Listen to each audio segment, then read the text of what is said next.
unsung hero, one person at a time. Phenomenal young man. My name is Gideon Fonokwai, the story warrior. Do you think that mind shift is an individual activity or it's a collective activity? It's both individual and collective.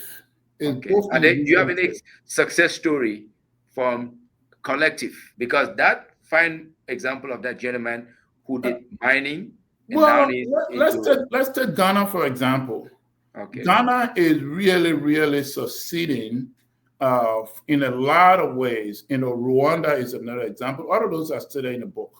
Rwanda has a program made in Rwanda. Ghana has a program, some kind of a plant, a manufacturing plant or some kind of industry in each district. And what they've done is that they have local things that we Africans would throw away, like coconut shells. They've taken those and they've turned those into coal for people to cook with. There is another gentleman, palm oil. Palm oil. Yeah. Palm oil is one of those, you got a palm, you can take the shell from oil and make oil from it, or you can make soup from it. Then you got a kernel inside the shell, you can also turn it into oil. That gentleman has taken that and turned it into some of the best skincare products, skincare and hair care products, and he had turned it into a global business. And this is from Ghana? Yes, so you have these things happening in Ghana, you happen to happen in Nigeria, and you happen in Liberia. One of the things that is happening now too, which is a good thing across Africa, is that Africans are breaking the boundary, these artificial barriers. So they are creating businesses across borders, which is a great thing. However, and you were asking earlier whether it's one set of people. This is where one group of people come in to do their good, because those in leadership, the government, they should be able to facilitate the free movement of people so that people traveling from one country in West Africa to another country can have ease of access in terms of travel. It should be very low cost. They can take buses, they can take trains. And these are things that one country cannot do, but with collaboration between countries and the expertise and the political influence and perhaps even lobbying influence of members in the diaspora. This is where people who are on the land, people who are in the land, and people who are outside of the land can come together and have a discussion. And then because, the AGOA, which is the African Growth Opportunity Act, that didn't come about by mistake. It was a lobby by the diaspora community here in, I remember this very well. So what I'm saying here is that people in the diaspora can lobby and say, look, we need to create some kind of rail system. Then go and connect with the leaders in Africa and say, look, we have, this company that is willing to do this, but it's going to be, it's not going to be in one country. It's going to be across countries. So what can we do about this? And it can even be rail construction. Yep. And I see you talked about moral and transparent leadership. I think it's in chapter 4. Right. And I come from a country that is a little bit notorious for not being the most moral, the most transparent. Perhaps it's been cited by Transparency International Index as probably one of the most corrupt in the world. It's unfortunate. But my question is, are there some examples of countries that you've seen the moral shift or the transparency shift in governance? Are there some examples? They don't have to be the best in the world, but you can say that they have successfully made a shift. Maybe set one quick example, because I can cite Ghana, I can cite Rwanda, I can cite Nigeria. Is a little bit difficult, but Ghana, for example, continues to have one successive democratic election after another without a fight. When I was growing up, I didn't know that a former president could be alive, because most of those presidents, either they will rule until they die or somebody took them out of office. Yes. But today now across Africa, we have, several former presidents who have also become the voices of influence, which is a good thing. You can do a lot of good. Sometimes you have a chance to do a lot of good towards the flourishing of your fellow human beings, your fellow countrymen, even when you are not in office. Oh yeah, absolutely. And Absolutely. sometimes it's the best place. And we have examples of that all over the world. I think one really good example is Jimmy Carter. Yes. Yeah, only one term. But after he left office, that man committed himself to human flourishing in such a way that he has the Carter Foundation all over the world. That's a very, very, very good example of moral leadership way beyond the time in office. One other area that you tackled is trade deficits. And we know that significant imbalance for most African countries. Do you have any country that could be an example of the mind shift or the generational shift that you want to see in Africa that has succeeded to turn trade deficits maybe into surpluses? Do you have any quick example? Because I think Ethiopia comes up right away. Ethiopia, because, the way you can balance trade is to be able to have a lot of local production. When you have local production and you are exporting equal to how much you are importing. I used to lecture at a university and I tell them, think about the village economy. If you sell plantain, if one village sells plantain, village A sells plantain to village B has to be able to sell something, maybe cassava, to village A. That's the only way you can capture the liquid asset back to your village economy. That's right.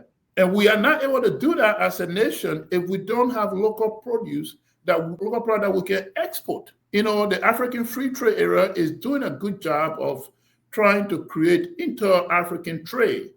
Because Africa is a big continent. We can just look outside to be shipping our products, to Europe or to the Americas or somewhere else.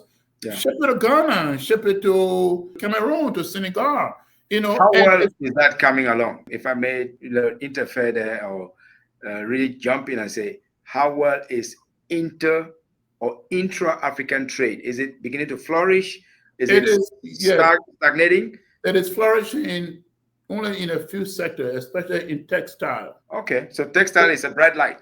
Textile, and there is a good reason for that. Because textile is a non-perishable product. So you can keep it for as long as it will still be the same thing. Okay. But one of the things that the intra-African trade could really help is those farmers. Okay, so farmers of cotton or farmers of food crops? Food crops. Okay. Because post-harvest loss is still very high in Africa. Post-harvest loss is very, very high because some of the food products, their shelf life is very, very short. They can only go for a week at the most, some of them. But that's where these countries have to come up with processing plants to convert some of these food just from consuming them the way they come out, but turning them into infant food, into other forms, into other consumable forms. Yes. That's the only way we can reduce post-harvest loss, plus the ability for farmers to get into multiple markets. I was just in Nairobi and they have a big market they call the city market. It is the only outlet for most farmers. If you took your things to the city market or the Maasai market or something, and you don't get rid of it in a few days, if it's a perishable product, it's gone. It's gone, and think about all the labor people put into it. So if we can create trade routes, to easily, you and I, we live here in the US, every day you see a truck with freezer on it. Going across state lines. Right across, they're driving from all the way north to all the way south or all the way east to all the way west. And they have freezers on those things to preserve the food until they get to their destination. That is still far from a reality in our motherland. And that's very sad because there used to be something known as a Trans-Africa Highway. What is the state of that? Your book, Generational Shift, did it touch on the shift that should happen in the transportation arena? What about a Trans-African Highway? Is that coming together? Or it is still mostly in the conceptual stage. But that's part of what is Pan-Africanism and the African, free trade area is about. Because this is one of the things, right? This is one of the things I'm saying. You were asking earlier, which group has a greater responsibility? Some groups simply have the responsibility to teach, for people to see what will happen, what kind of opportunities will open up to them when something happens. If you have good road from your village to another village, you can quickly get your produce from your village to the other village. In the same way, if you have good roads from your country to another country, you can quickly get your produce from that country to the other country market. And this way you spread your sales. If you have to sell your produce within 1 week before they perish, but you are in multiple markets, you have a much better chance of reducing your post-harvest loss. Amazing. Okay, so it's still in conceptual stage. That means it's still a little bit further behind. Before I ask the last question, which is going to be about the book launch on Saturday, let me ask you this. Where are the bright spots? We've identified a problem, plenty of problems. Can you identify 3 bright spots where you've seen a generational shift in Africa? 3 bright spots. Just keep it as short. Well, one is a lot. A lot of people are thinking local and finding local solutions. One of the examples I gave in the book is about Facebook, which is now a global platform. But that thing started as a way of communicating from the boys' living area to the girls' living area or across campus. Yeah. It was called Face Match. It was designed to solve a local problem. Then it became a global platform. So you can't think about solving a global problem if you can't first solve a local problem. So we have a lot of local problems in Africa that Africans grew up within. Let us find solutions to those. Okay. So, but Facebook is an American example. Is there an African equivalent of that? Well, yeah, M-Pesa, I talked about M-Pesa earlier. Because what M-Pesa did was that, hey, somebody got $100, they can't go to the bank. Okay, I checked that.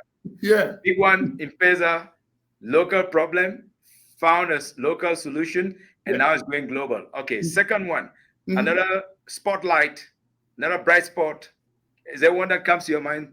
Right. So another solution is how, Ethiopia, I think, is a leading example. Ghana came into how they are now turning brain loss to capital gain. Okay, you mean brain power, brain drain? Yeah, brain drain to capital gain. Okay. Yes, exactly. So basically, what they're doing now is that, look, you have your family in America, you are settled down, everything is well. You don't have to move back here, but find a way to contribute to your homeland. Okay, so do they have programs?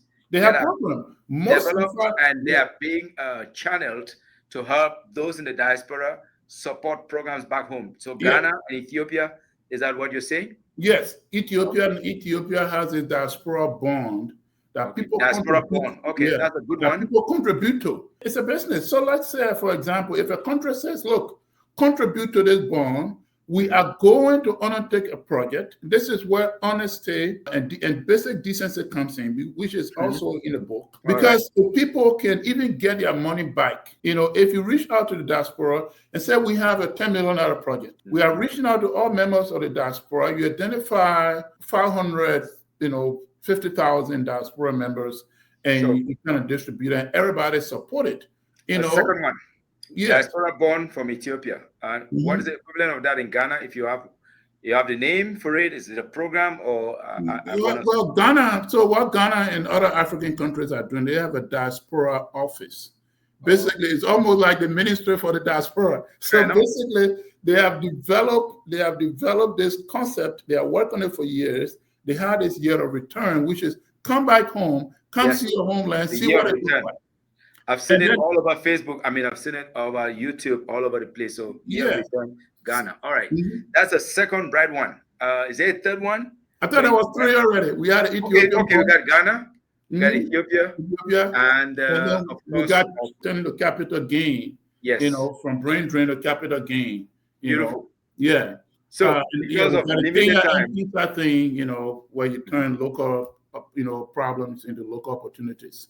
Great ideas there, Reverend. I wish I could explore more on that book, but because we have limited time, I want you to take maybe a minute, talk about the book launch on Saturday. Where can people find you on Saturday to join, to learn some more details, and how can they acquire this book, Generational Shift? Because it is something that I know that it's beginning to bubble in the diaspora. More and more diaspora are talking about African problems, which is a good thing. And you've published this book to mobilize diasporan minds, to mobilize minds of people of the continent. Tell us about the book launch on Saturday, but we have just about a minute to go. I am honored that the Pan-African Writers Association, after viewing, reviewing the book, have accepted it, and they, as part of them, going through the rigorous process of review, accepting it, they are launching it officially on Saturday, September 20th at 11 a.m. Central Time. That's so this week. This week. This Saturday, on September 20th, this Saturday. And I am even more honored. POWER is, Power African Writers Association. We have some big names that belong to it. Chinua Achebe could have been a member of this thing. He's one guy that read across Africa. So it's an honor to be a member of that and for them to review your book and accept it.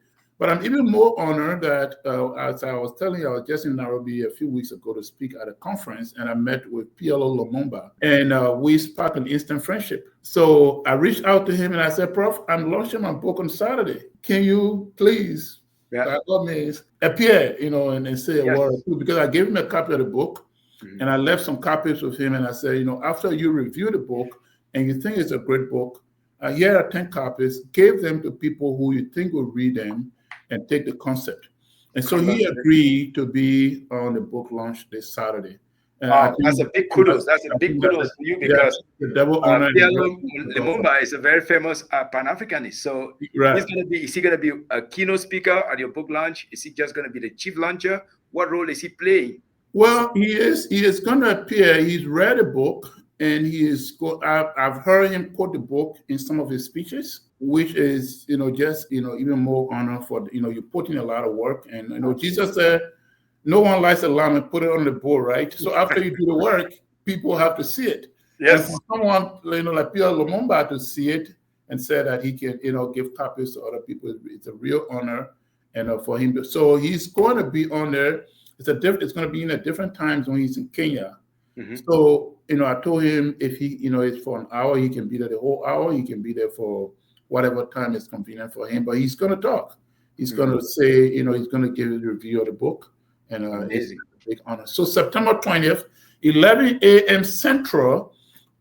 Look at your time zone to see where you are, and please join us. If you don't believe this is a great book, listen to Pierre Lumumba and see what he has to say about the book. Thank you so much, Reverend G. I appreciate you putting the time to do the research to write this book. And it's like you had to bring a new baby to life. This baby is going to shift the way we think. It's going to shift the way that we proceed with the business of not only ourselves, but the motherland with 1.4 billion people. So where can we find the link to join on Saturday? Is there a link you're going to send to me? I can share with all my followers and let them know, and send us copies of the book or copies of where to find the book on Amazon. Where can we find this on Amazon? So you can start at my website. My name is Kenneth, Kenety, Gee is my last name. So Kenety, all one word.com. When you go there, there is a button at the bottom. It will take you, you can review the book there on that page. And then when you hit buy now, it will take you straight to Amazon. There are a lot of other sites where the book is available globally. I'm trying to get it into airport bookshelves and, and a lot of other bookstores. It's in a bookstore already in Nairobi. One of Nairobi's biggest bookstores is already. Is it on Audible? It's on Audible, yeah. It has a soft copy, a soft bike, hardback, Kindle version, and Audible version. So if you want to listen to it on your phone or in the car, I'm writing another book, and I have to listen to this book a lot, so that the next one that comes out is even more informed about this one. It's more informed, from this one. So I've listened to I don't know how many times, but it's not for me to keep listening to my own book, but for me to try to figure out how to do a sequel to this book. Yeah. Thank you so much, Reverend G. It's an absolute opportunity, a great pleasure to have you on our podcast, the Story Warrior podcast, where untold stories can ignite unstoppable growth. And we're saying our viewers should participate in this book launch on Saturday, should go to kenetygee.com and acquire copies of this book so that they can start to manifest a generational shift or a personal shift in their lives, and they can pass on these ideas to other people that are curious to learn. Thank you so much for what you're doing. Thank you for putting such ideas into the universe, and we pray that this would go smoothly and safely on Saturday. Thank you so much, Reverend G. It's been another fascinating conversation with you, and it's a blessing to have you here, sir. Thank you. Thank you so much. Thank you so much, Gideon.